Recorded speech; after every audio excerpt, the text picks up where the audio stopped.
We'll be speaking to the chairperson of the National Commission for Protection of Child Rights, NCPCR, Sir Priyank Kanungu. Sir, welcome to Varta 2023, a dialogue series on digital safety for children with experts. नमस्कार sir, we are very keen to get your guidance and advice इस बहुत महत्वपूर्ण मुद्दे पे जो कि safety है बच्चों का ऑनलाइन स्पेस में. शुरुआत करने के पहले सर मैं ये पूछना चाहूँगी, और ये बहुत बहुत महत्वपूर्ण अपॉर्चुनिटी है कि आप अगर शेयर कर पाएँ कि कमीशन का रोल क्या है बच्चों की सुरक्षा करने में, और आप as a leader chairperson commission के किस तरह आप इस काम को आगे बढ़ा रहे हैं और बच्चों की सुरक्षा पे काम कर रहे हैं. देखिए, कमीशन का जो काम है वो सीधे तौर पे बच्चों के अधिकारों के हनन से जुड़ी हुई शिकायतों का निपटारा करना है, उनको सुनना है और शिकायत के नेचर के आधार पे संबंधित अथॉरिटीज़ को उस बारे में डायरेक्शंस देने हैं, रिकमेंडेशंस देनी है. तो बेसिक काम तो कमीशन का यही है. अब इस पूरी की पूरे शिकायतों के रिसीव करने के और उनके निपटान के प्रोसेस में कई बार हमको समझ में आता है कि कहीं कहीं पर किसी पॉलिसी में, किसी लॉ में, किसी स्कीम में कुछ बदलाव की ज़रूरत है. तो वो हम सरकारों को रिकमेंड करते हैं, स्टेट गवर्नमेंट्स को भी और भारत सरकार को भी. इसके अलावा जो एक और काम कमीशन के पास है वो अलग अलग एक्ट्स के इम्प्लीमेंटेशन की मॉनिटरिंग का भी काम है. तो जैसे जुवेनाइल जस्टिस एक्ट है या पॉक्सो एक्ट है या राइट टू एजुकेशन एक्ट है, इन तीनों एक्ट्स की मॉनिटरिंग का भी काम कमीशन करता है. तो कुल मिला के ये कमीशन 6 अलग अलग डिवीज़न्स में काम करता है. इसमें जुवेनाइल जस्टिस है, लॉ रिलेटेड टू चिल्ड्रन है जिसमें पॉक्सो, चाइल्ड मैरिज, ये सब कानून होते हैं. चाइल्ड लेबर है, चाइल्ड साइकोलॉजी है, और हेल्थ है, और एजुकेशन है. Thank you so much sir ये पूरा जो 6 डिविजन्स के बारे में समझाने में. सर, जब आपने पॉक्सो की बात करी या फिर चाइल्ड सुरक्षा की बात करी, आजकल बच्चे ऑनलाइन स्पेस में बहुत अधिक मात्रा में हैं और एक्सेस काफ़ी आसान हुए जा रहा है. तो अगर समझाना है कि ऑनलाइन रिस्क्स क्या हैं और किस प्रकार के हैं, आप उसके बारे में कुछ बताइए सर. डिजिटल रिस्क्स क्या हैं और किस प्रकार के होते हैं, और आपका जो व्यू है कि प्री कोविड ये रिस्क कैसे थे, कोविड के दौरान क्या हुआ, और अब आप कमीशन में क्या देख रहे हैं, किस तरह बदलाव आ रहा है इन रिस्क्स में बच्चों के लिए. देखिए, रिस्क प्री कोविड टाइम में भी थे, लेकिन प्री कोविड टाइम में कुछ चीज़ें अनदेखी थीं और कुछ चीज़ें इस तादाद में नहीं थी.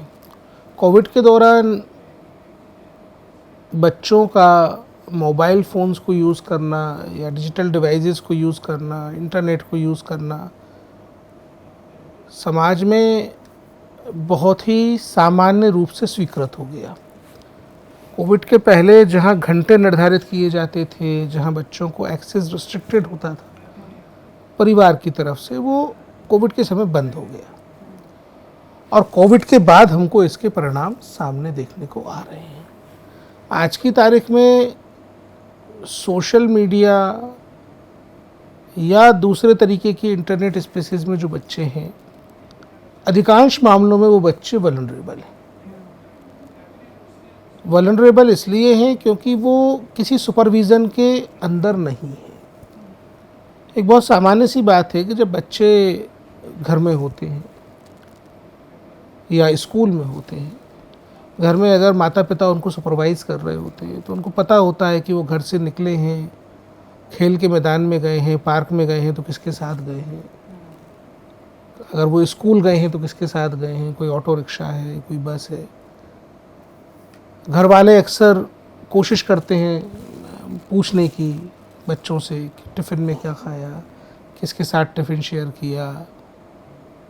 कई एक मामलों में माता पिता जो सजग होते हैं वो ड्राइवर, कंडक्टर, ऑटो ड्राइवर के बारे में भी पूछते हैं, दोस्तों के बारे में बात करते हैं, बच्चों के दोस्त घर आते हैं, और आम तौर पे हम उम्र लोग बच्चों के दोस्त होते हैं. अब जो वर्चुअल स्पेसेस हैं उसमें ऐसा नहीं है. वर्चुअल स्पेसेस में चाहे माता पिता हों या टीचर हों या कोच हों या इंस्ट्रक्टर हों, उनको बच्चों की वर्चुअल फ्रेंडशिप्स किससे हैं ये नहीं पता, बच्चे किसके साथ चैटिंग कर रहे हैं ये नहीं पता, बच्चे किससे इन्फ्लुएंस्ड हो रहे हैं ये नहीं पता, बच्चों को कौन ल्योर कर रहा है इंटरनेट स्पेसेस में उनको ये नहीं पता। तो हमारा ये मानना है कि माता पिता, टीचर्स या किसी एल्डरली सुपरविज़न के अभाव में बच्चे वनरेबल हैं, और आज की तारीख में इंटरनेट स्पेसेस में बच्चे वनरेबल हैं। सर, आमतौर में जो कंप्लेंट्स आती हैं ऑनलाइन रिस्क्स की और डिजिटल स्पेसेस के रिस्क्स की, कुछ उदाहरण दे सकते हैं जो एनसीपीसीआर ने कमीशन ने कुछ केसेस पे जो काम किया हो या फिर सहायता प्रदान किया हो बच्चों को? देखिए, मैं केस स्टडीज़ के बारे में आपको बताऊं तो सबसे ख़तरनाक बात तो ये है कि सोशल मीडिया प्लेटफॉर्म्स जो हैं आजकल ट्रैफिकिंग का एक माध्यम बन गए, और बच्चों के दुर्व्यापार के लिए ट्रैफिकर्स जो हैं इनका इस्तेमाल कर रहे हैं। भारत में ट्रैफिकर का मतलब केवल वो आदमी नहीं होता जो क्लोरोफॉर्म सुंघाएगा, बच्चे को किडनैप करेगा, या हथियार बंदूक कट्टा लड़ा के बच्चे को उठा के ले जाएगा, एब्डक्ट करेगा। किडनैपर तो दोस्त के, परिचित के, रिश्तेदार के भेष में आता है, डिस्गाइज में आता है। और इंटरनेट पे वो बहुत आसान हो गया है, क्योंकि बच्चे किससे बात कर रहे हैं ये पता नहीं, और वो आदमी या वो औरत जो ट्रैफिकर है वो अपनी पहचान छुपा के ये काम करता है। और ऐसे हमारे पास सैकड़ों केस स्टडीज़ हैं। एक केस जैसे दिल्ली का, एक लड़की, एक उच्च मध्यम वर्गीय परिवार की लड़की थी, और वो जो है स्कूल से घर आई, घर से ट्यूशन जाने को निकली पर वापस नहीं आई। घर वालों ने सीसीटीवी फुटेजेस ट्रैक किए तो पता चला कि वो स्टेशन तक गई है। कई सारी ट्रेन्स ट्रैक की, किसी न किसी प्रकार से देर रात में 2-3 बजे पता चला कि वो मुंबई की तरफ किसी ट्रेन में है। किस्मत ये अच्छी थी हम सबकी और बच्चे की कि उसका इंस्टाग्राम अकाउंट जो है किसी अथॉरिटी ने एक्सेस कर लिया, और हम ये समझ पाए कि वो किसके साथ चैट कर रही थी। वो जिससे चैट कर रही थी वो उसे एक सपनीली रंगीली दुनिया दिखा करके बॉम्बे बुला रहा था, और मुंबई जाते वक्त वो उसको लेने नहीं आया था। आप सोचिए कितना खतरनाक मॉडस ऑपरेंडाई है कि वो ट्रैफिकर वहीं बैठा हुआ था, और उसने खुद के बारे में तमाम तरीके के झूठ बोले थे। एक बेहतर सुनहरे भविष्य का सपना बच्चे को दिखाया था। उसने बताया था कि फिल्म इंडस्ट्री में काम करता हूँ, ये है वो है। उसको तड़के सवेरे जब कल्याण स्टेशन पे उस लड़के को अरेस्ट किया, लड़की को रेस्क्यू किया, तब पता चला कि वो एक सैलून में नौकरी करता था। तो ट्रैफिकर कोई भी हो सकता है। अपनी पहचान छुपा के बच्चों को एल्यूर करना, ये सोशल मीडिया बड़ा आसान हो गया है। तो ऐसी हज़ारों कहानियाँ मेरे पास हैं। कुछ एक मामलों में तो बच्चों के मर्डर हुए हैं, और जो एक्यूज्ड हैं, जो एलिज्ड परपेट्रेटर्स हैं, उन्होंने बच्चों से संबंध जो कायम किए थे वो सोशल मीडिया के थ्रू किए थे। सोशल मीडिया पे कौन क्या कर रहा है आप नहीं जान सकते। एक लड़की जो 10th क्लास में अपने स्कूल की टॉपर थी, वो लड़की, उसकी मार्कशीट मैंने देखी, उसके 4 सब्जेक्ट्स में डिस्टिंक्शन थी। वो 11th में पढ़ रही थी, और उसकी दोस्ती इंस्टाग्राम पे एक लड़के से हुई जिसने बताया कि कॉलेज वॉलेज में पढ़ता है, दिल्ली में पढ़ता है। ये बंगाल की बात है। बच्चे को तो नहीं पता क्या कर रहा है, तो उसने बताया कि वो कॉलेज में पढ़ता है, दिल्ली में रहता है। एक कहानी सुनाई और दोस्ती की। दोस्ती इस कदर की कि लड़की ने अपने सोशल मीडिया हैंडल पे स्टेटस अपडेट किया कि she is in a relationship with that person, और अंत में उस लड़की की डेड बॉडी मिली, और वो आदमी जो है अरेस्टेड है उसके मर्डर के चार्जेस में। और सच ये है कि वो किसी कॉलेज में नहीं पढ़ता था, वो एक ड्रॉप आउट था और मजदूरी करके दिल्ली में अपना जीवन यापन कर रहा था। चूँकि पढ़ा नहीं था इसलिए कारपेंटर के रूप में मजदूरी का काम करता था। काम कोई छोटा बड़ा नहीं होता, लेकिन आपकी जो सच्चाई है वो आपको दूसरे को बतानी चाहिए। और उसमें सबसे इंटरेस्टिंग बात यह है कि उस लड़के के हज़ारों की संख्या में फॉलोअर थे। उसकी रील्स देखा करते थे, तो ये फैसिनेट करता है बच्चों को। सर, जिस तरीके के कॉन्सिक्वेंसेस आप बता रहे हैं वो तो बहुत ही ज़्यादा ग्रेव कॉन्सिक्वेंसेस भी हैं। एंड आई थिंक जो सबसे इम्पॉर्टेंट चीज़ निकल के आती है इन सब चीज़ों में वो ये है कि ऑनलाइन स्पेस में ग्रूमिंग करना बहुत आसान हो गया है। दोस्ती बनाना और फिर ल्योर करना, फिर चीट करना, फिर उसके बाद जो कॉन्सिक्वेंसेस आते हैं वो बहुत ज़्यादा ईजी हो गया है परपेट्रेटर्स के लिए, क्योंकि आप दिखाई नहीं देते हो। यस, पहले अगर दिखाई देते थे तो एटलीस्ट कोई पहचान सकता था। अब आपका चेहरा दिखाने की ज़रूरत ही नहीं है, आपके पास एक्शंस की ज़रूरत है जो बिल्कुल ही झूठे हो सकते। इनफैक्ट सोशल मीडिया पे तो आपको किसी बच्चे को अगर आप बोल देते हो कि तुम्हारी रील के ऊपर हम तुम्हें 200 लाइक्स दिलवा देंगे, तो आपके झांसे में आ जाता है। बहुत आसान कर दी है दुनिया को। सही बात है सर। एक मामले में तो लड़की जब ट्रैफिकर के कहने पर ट्रेन में बैठ गई, हाँ सर। तो उसको मालूम था कि वो 22 साल का लड़का है, मुंबई में फिल्म में काम करता है। ये दूसरा मामला है, वेस्ट बंगाल का मामला है। ओके। और 2 स्टेशन पार करके वो आदमी आके उससे मिला, 55 साल का बूढ़ा आदमी था। उस लड़की को हमने मध्य प्रदेश में बीच में उतार के रेस्क्यू किया था। लेकिन हम कितने बच्चे रेस्क्यू कर पा रहे हैं, बात ये। हमें केवल टिप ऑफ आइसबर्ग पता है, कितने ही बच्चे शिकार हो रहे हैं उनके बारे में हमको पता ही नहीं चल रहा है। ये खतरनाक।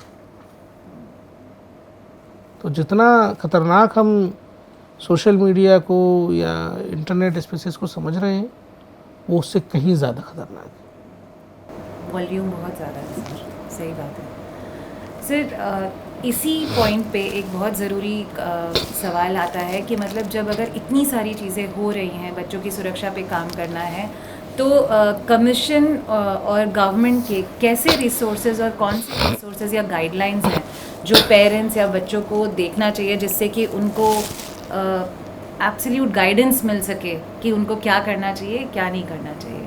बच्चों से बात करना चाहिए। हो ये रहा है कि मैं अभी त्रिपुरा में एक स्कूल में था, वहाँ पे हमने बच्चों को, उनके पेरेंट्स को और टीचर्स को इसी इशू पे बात करने के लिए बुलाया था। 15 अगस्त की बात।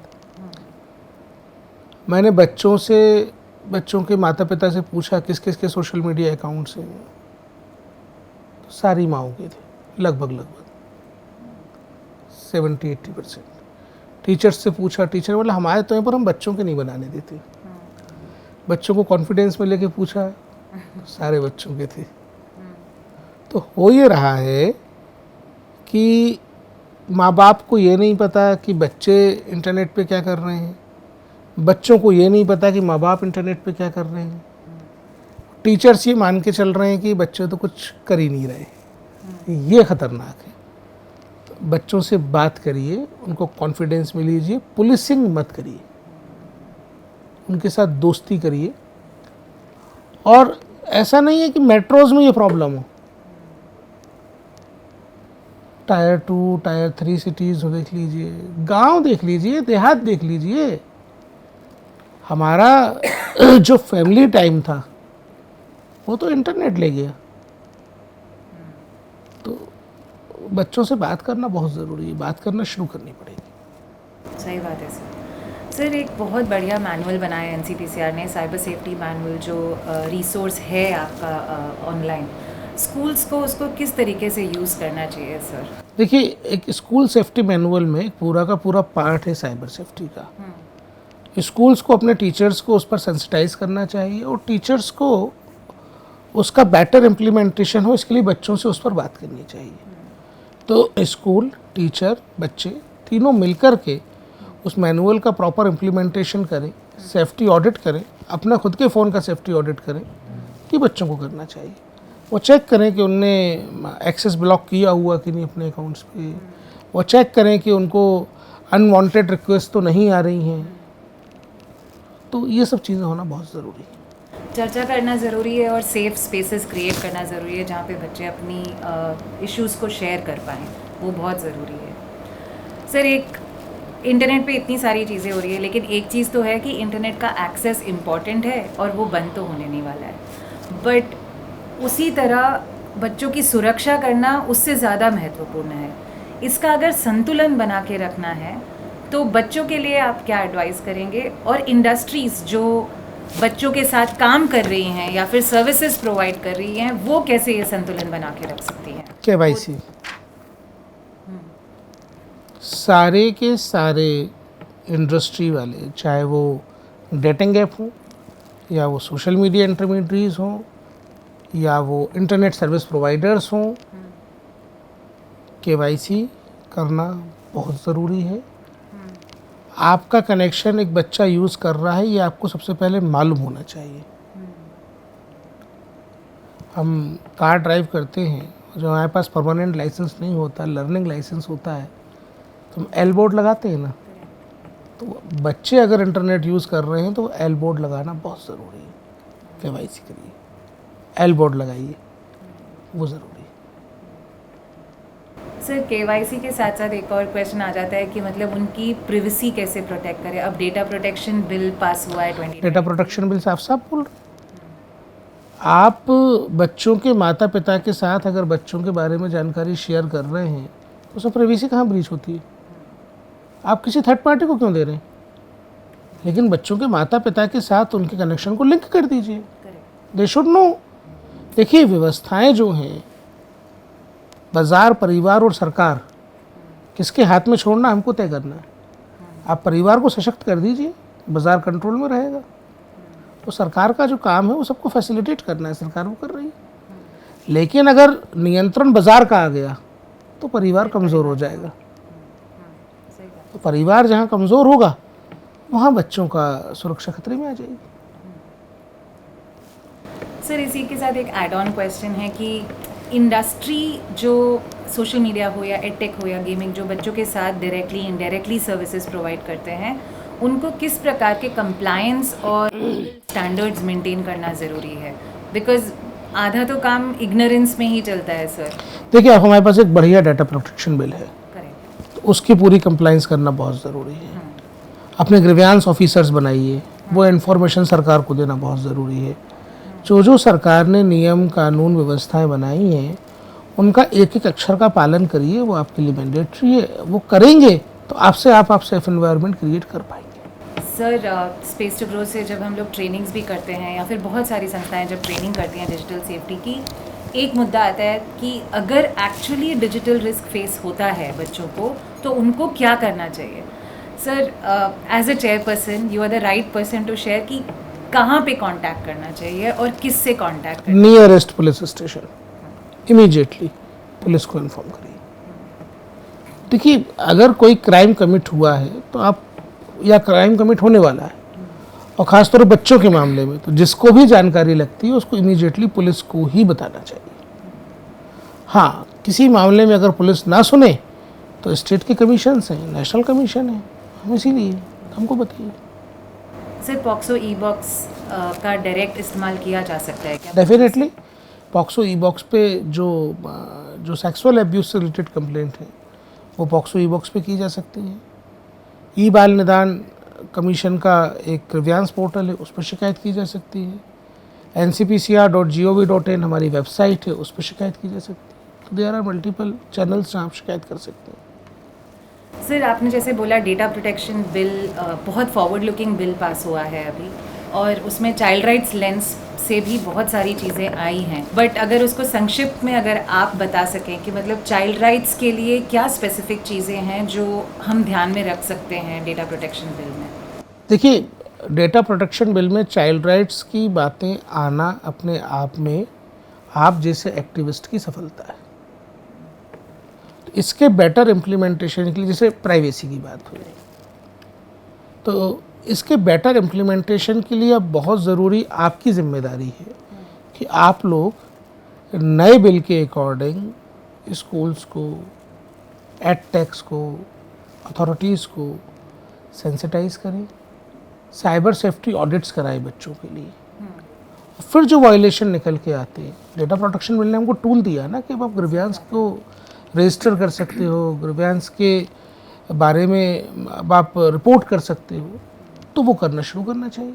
ये काम आप लोगों की जिम्मेदारी बढ़ाता है। डेफिनेटली सर, वो जिम्मेदारी बढ़ाता है, और अगर आप एज कमीशन अगर है तो that support will go a long way. Definitely will support, definitely will support. Sir I think last में मुझे बस फाइनली आपसे एक चीज़ पूछना था कि काफ़ी सारे बच्चे सुनेंगे ये वीडियो सीरीज़ को, माँ बाप भी सुनेंगे और इंडस्ट्री भी सुनेंगे, तो अगर एक मैसेज देना है आपको बच्चों को, पेरेंट्स को, केयर गिवर्स और इंडस्ट्री को, आप क्या देना चाहेंगे to make children safe in the online space? देखिए, इंडस्ट्री के लिए आपको चिल्ड्रन फर्स्ट की पॉलिसी अपनानी पड़ेगी बिजनेस फर्स्ट के बजाय। माता पिता के लिए मैं हमेशा कहता हूँ कि अपने बच्चों के दोस्त बनिए, उनसे बात कर साइबर स्पेस में क्या कर रहे हैं उनसे पूछिए। और बच्चों के लिए भी वही बात है कि आप जहाँ अकेले होते हो, आप बहुत सारी जगह बहुत अच्छा परफॉर्म करते हो, लेकिन आप कहीं पर अकेले हो, आपको अपने ऊपर पूरा कॉन्फिडेंस हो, तो भी आप हमेशा जैसे एक बेस्ट फ्रेंड को बताते हो, वैसे साइबर स्पेसेस में आप जहाँ कहीं भी हो, आप अपने टीचर को बेस्ट फ्रेंड मानते हो, आप अपनी माँ को मानते हो, अपने पिता को मानते हो, घर में और कोई बड़ा है जिसको मानते हो, उसको प्लीज़ एक अपना राजदार बनाइए जिसको सारी बातें आप बताते रहिए। ये आपके लिए ज़रूरी है। Thank you so much sir, thank you so much.